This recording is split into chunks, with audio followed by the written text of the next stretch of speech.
Monsieur Vérac, bonjour. Alors je m'attendais à ce que Jacques vous pose la question pour ce petit déjeuner in de la lettre de l'assurance, mais il ne l'a pas fait.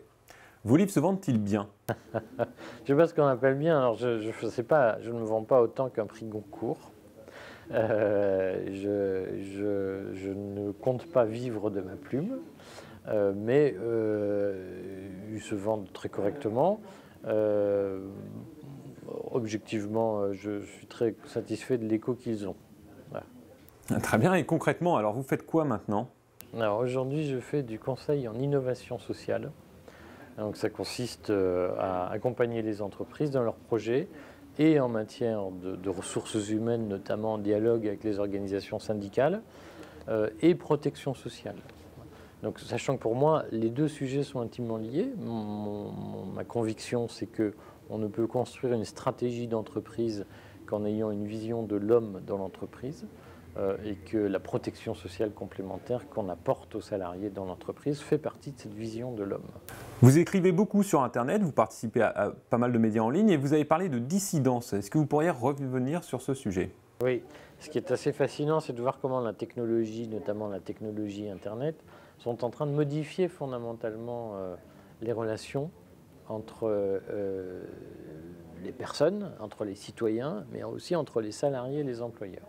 Et on assiste vraiment à l'émergence d'une culture où les relations sont beaucoup plus directes et beaucoup plus transparentes. C'est-à-dire que je crois qu'Internet porte une génération où l'opacité et l'absence de partage des connaissances comme du pouvoir ne sont plus supportés par les gens. C'est ça la très grande force. Et je crois que Internet est un élément qui va nous obliger à adapter notre mentalité et à adapter nos pratiques, y compris dans l'entreprise.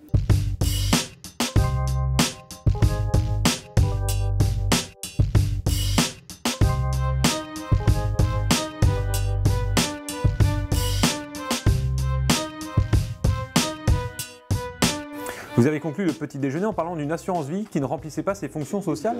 Non, mais aujourd'hui, on a un grand tabou entre assureurs, mais qu'on va devoir tôt ou tard mettre sur la table, on le sait. C'est que l'assurance vie est un outil de rémunération de l'épargne.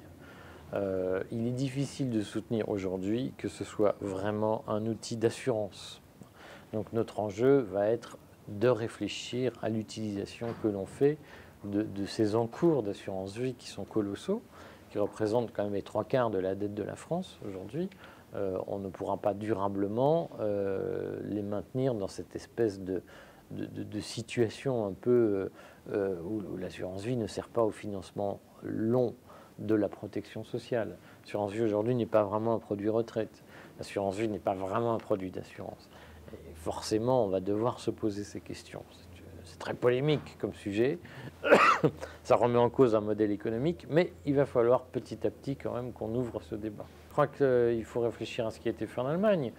En réalité, cela aurait du sens de desserrer l'étau sur le financement des retraites en instaurant un volet de retraite supplémentaire obligatoire par entreprise qui drainerait une partie des encours de l'assurance vie. Voilà. Et je crois que ça signifie mutualiser l'assurance vie, ça signifie accepter qu'on développe l'assurance vie collective en quelque sorte, qui serait une assurance retraite collective.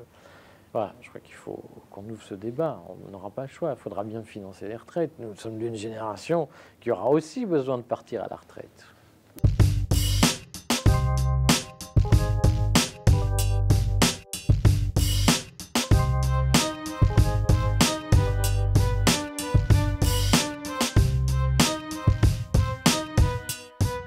Vous avez dit que les assureurs devaient porter une autre vision du champ social. Vous les connaissez bien et selon vous, sont-ils prêts? Je crois que les assureurs ont eu cette vision. Ils l'ont un peu mise entre parenthèses pour un certain nombre de raisons que je comprends, c'est-à-dire que notamment il faut que la vision qu'on a pu porter d'une profonde rénovation de la sécurité sociale, il faut qu'elle soit acceptée par les salariés, ce qui n'est pas évident. C'est pour ça que moi j'ai beaucoup milité pour la réforme de la représentativité et que je milite aujourd'hui pour une réforme du financement du syndicalisme. Parce que je pense que ce sont paradoxalement des conditions essentielles pour qu'on puisse mettre sur la table la question de la réforme de la sécurité sociale. Les assureurs sont un peu frileux sur ce que signifie éventuellement pour leurs produits, pour leur marché, le fait de rentrer dans un univers de discussion avec les partenaires sociaux, les représentants des salariés, les représentants patronaux. Et c'est vrai qu'on ne pourra plus concevoir l'assurance de la même façon parce qu'elle va devoir intégrer ce qu'elle fait déjà en partie aujourd'hui, mais elle devra le faire officiellement et définitivement. Elle devra intégrer des dimensions de responsabilité sociale. Voilà. Mais c'est une évolution qui est à peu près inévitable.